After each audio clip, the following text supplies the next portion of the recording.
Buenos días, damas y caballeros. Tengo que decirles que para mí es un honor y un privilegio el poder estar esta mañana en este foro de promoción democrática continental, abordando además un tema, a mi juicio, tan enormemente importante como es el de la semántica y el uso del lenguaje.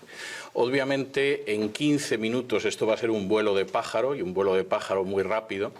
Lógicamente quedarán muchos cabos sueltos, pero sí me gustaría abordar algunos temas que me parecen esenciales. Permítanme empezar con una cita. Dice así: todo el aparato gubernamental se dividía en 4 ministerios.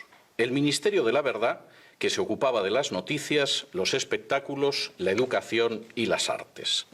El Ministerio de la Paz, encargado de las cuestiones relacionadas con la guerra. El Ministerio del Amor, que se ocupaba de mantener la ley y el orden. Y el Ministerio de la Abundancia, que era el responsable de los asuntos económicos. La descripción que acaban ustedes de escuchar la escribía en el año 1949 un británico que se llamaba Eric Blair, aunque seguramente muchos sabrán que su nombre de guerra, su seudónimo era George Orwell, y que el libro del que yo he citado es 1984. 1984 describía, en una fecha que ya tenemos 3 décadas a las espaldas, un mundo en el que habría desaparecido la democracia.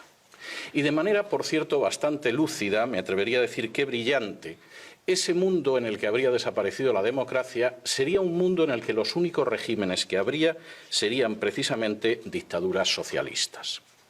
Eric Blair no escribía porque sí. De hecho, tenía una experiencia a las espaldas antes de haber tomado la pluma o la máquina de escribir muy interesante. En el año 1937 había acudido a España a combatir en una milicia de izquierdas y estuvo a punto de ser fusilado, pero curiosamente no por las tropas del general Franco, sino por los agentes de Stalin en España.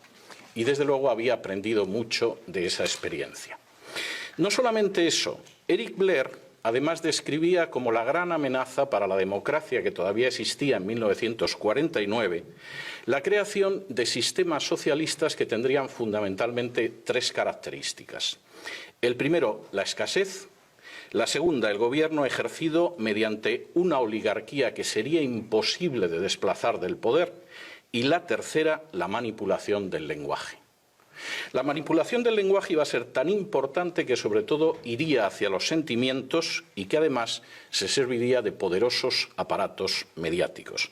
En esto, como en muchas otras cosas, hay que decir que Orwell fue profético.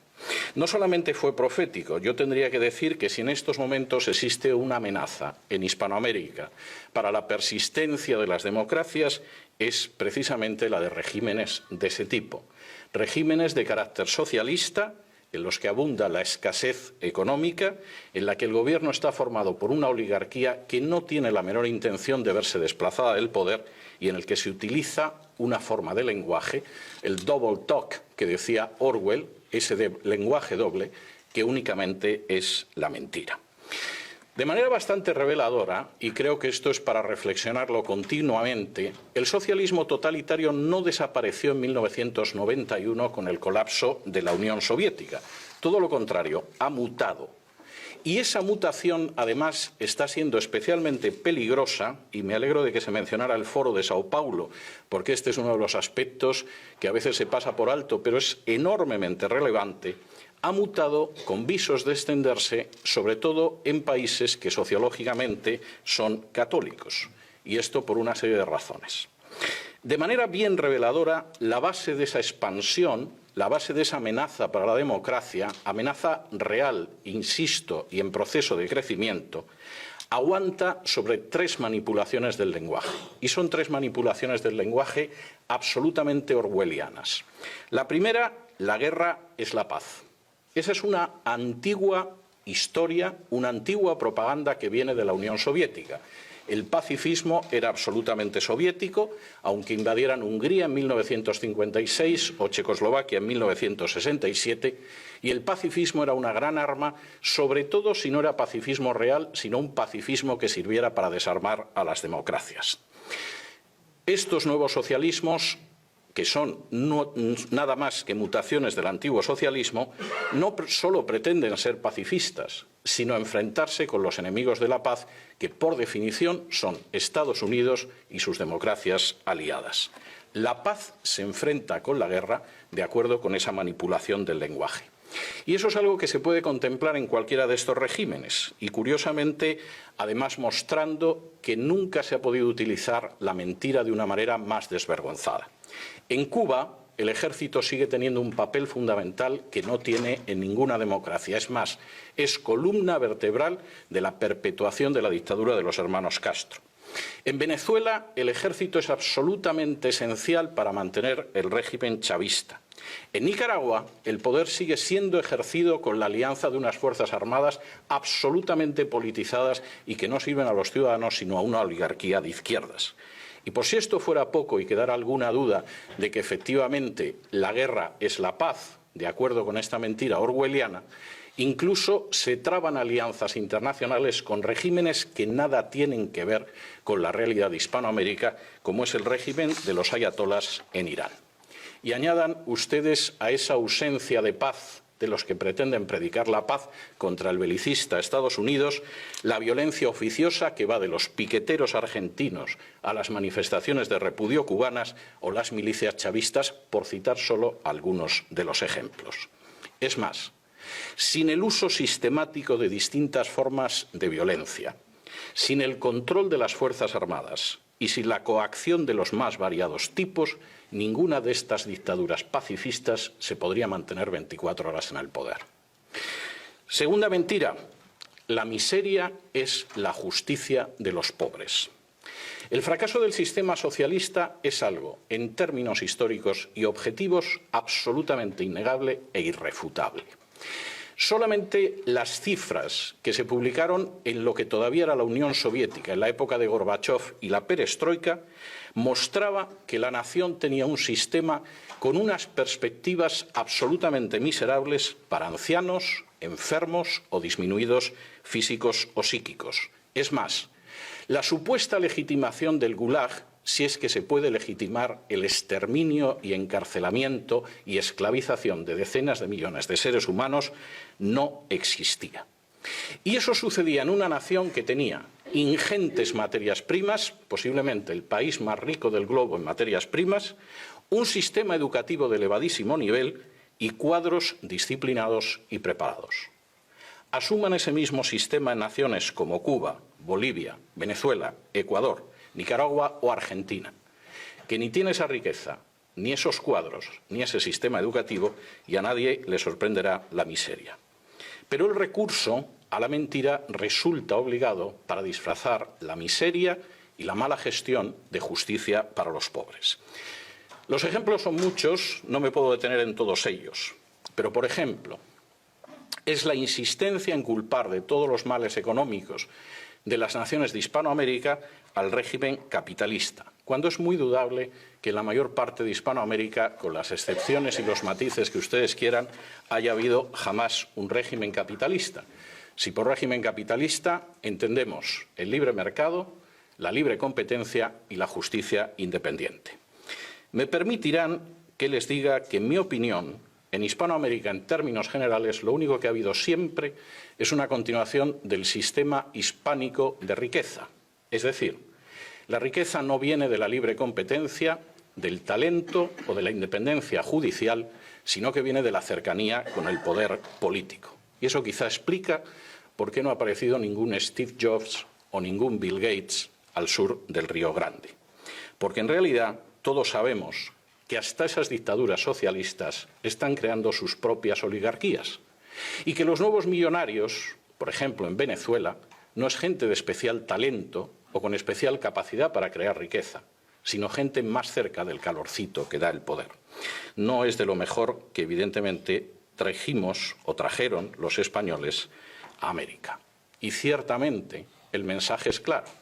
La miseria, en realidad, es la justicia para los pobres. Aunque esos pobres tengan que hacer cola para comprar papel higiénico o se hayan enterado hace muy poco de que si viven en Argentina solo podrán hacer 2 compras online al año. No solamente eso, se tacha de antipatriotas a los que aman a su patria y quieren la libertad de su patria, olvidando la famosa máxima de Thomas Jefferson de que el mayor patriota es el disidente, porque por encima de intereses políticos lo que quiere es la prosperidad y la libertad de su nación. Tercera mentira, las tinieblas son la luz. El impacto de estos sistemas debe muchísimo, aparte de al poderoso aparato de propaganda y, por supuesto, al respaldo internacional, al hecho de que hay una tierra de cultivo que es especialmente favorable. Naciones que han sido maceradas desde hace décadas con conceptos y términos como la opción preferencial por los pobres, o el asistencialismo, o el recelo hacia la economía de mercado, que han padecido, permítanme que utilice ese verbo, la teología de la liberación, eran cultivo abonado para que en un momento determinado creciera la planta siniestra del socialismo totalitario. Y esto era claro ya en los años 70. Cualquiera que sufriera la enorme agonía estética de leer un libro de uno de los teólogos de la liberación brasileño, Frei Beto, titulado Fidel y la religión, donde el dictador cubano pretendía aunar, más bien pervertir y subvertir categorías de pensamiento cristianas para amaestrarlas hacia el comunismo, sabe de lo que estoy hablando. Y cuando los hermanos Boff, posiblemente los teólogos más importantes de la liberación, decían que su base de trabajo era la Biblia, pero su instrumento de análisis era el marxismo, desde luego no estaban hablando por hablar. Estaban empezando a abonar un territorio en el que están creciendo en los últimos años plantas tan amargas como el chavismo o la dictadura de otros personajes parecidos. ¿Hasta qué punto esto funciona? Se puede ver en multitud de manifestaciones. Quisiera centrarme solo en una, porque suele pasarse por alto en los medios de comunicación internacional. En los medios de comunicación internacionales nos fijamos en Cuba, por eso de que Cuba pervierte la situación internacional desde hace más de medio siglo. Nos fijamos en Venezuela, porque es un país importante y petrolífero. Pasamos a la Argentina, que es un país grande, y pasamos por alto, por ejemplo, naciones más pequeñas como Nicaragua. Eso es un gravísimo error. Nicaragua lleva más de 40 años siendo el tubo de ensayo de las experiencias socialistas totalitarias en el subcontinente. La esposa del actual presidente de Nicaragua, el comandante sandinista Daniel Ortega, es auténticamente un paradigma de lo que cabe esperar de las estrategias del Foro de Sao Paulo. Rosario Murillo puede ser al mismo tiempo bruja y llevar entre 15 y 20 anillos en los dedos, generalmente de turquesa, porque al parecer eso evita la mala onda de los enemigos del pueblo, que por supuesto son los que no son sandinistas y aman la libertad. Puede ser considerado un personaje importante de la brujería internacional y al mismo tiempo mantener unas relaciones extraordinarias con el cardenal Obando o señalar que la Virgen ilumina a Daniel Ortega. No solo eso. El grito de propaganda en Nicaragua es «Viva Nicaragua, cristiana, socialista y solidaria».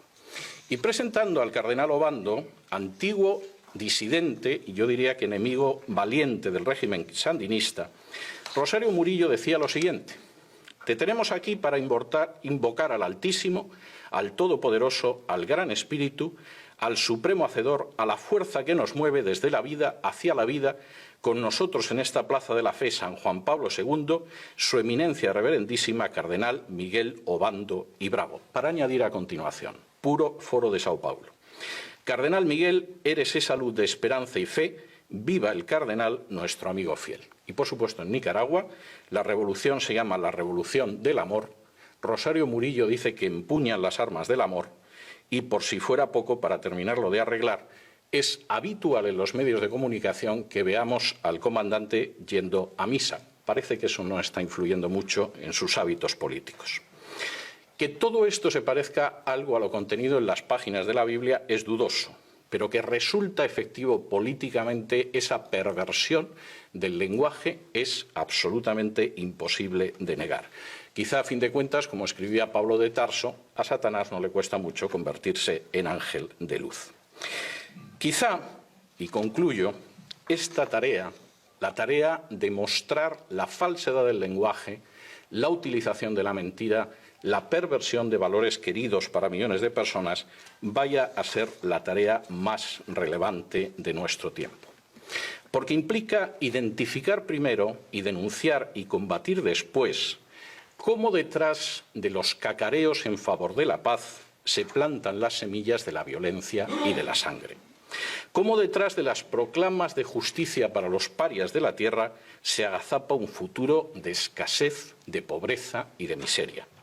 Y cómo detrás de las apelaciones más nobles del ser humano, como la de justicia, no hay sino una ansia de poder dispuesta a pactar con cualquier instancia para mantenerse despóticamente.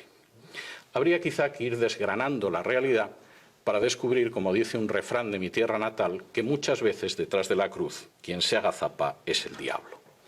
Pero hay que hacerlo con una finalidad, y es la de que el futuro de esos pueblos que amamos y que compartimos una herencia común puedan conocer al final y a la postre los frutos más deseables de la democracia: la prosperidad, la paz y la libertad. Y para esa tarea resulta indispensable el distinguir lo verdadero de lo falso, lo real de lo propagandístico y lo auténtico de lo ficticio. Habrá que asumir, como decía una de las personas que me ha precedido en el uso de la palabra, que al final existe una enorme carga de realidad en esa máxima de Jesús que afirmaba: conoceréis la verdad y la verdad os hará libres, porque si os dejáis llevar por la mentira, solo podréis aspirar a ser esclavos. Muchas gracias.